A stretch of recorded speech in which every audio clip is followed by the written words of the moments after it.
এটা আমার 2024-এ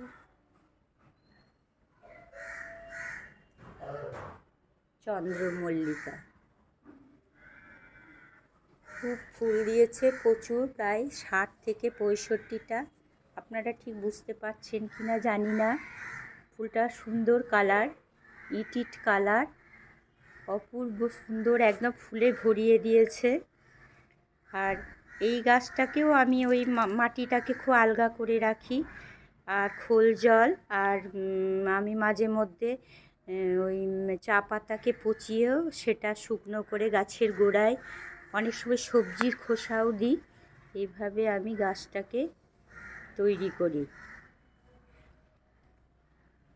দেখুন আমি ঠিক দেখাতে পাচ্ছি কি না, 60 থেকে 65টা কিন্তু এই ফুল ফুটেছে। আমার অপূর্ব, মানে গাছ ভরে গেছে, মনে হচ্ছে একটা যেন ফুলদানি। আমার গাছটাকে খুব ভালো লাগছে। আপনারা জানাবেন আপনাদের কেমন লাগছে।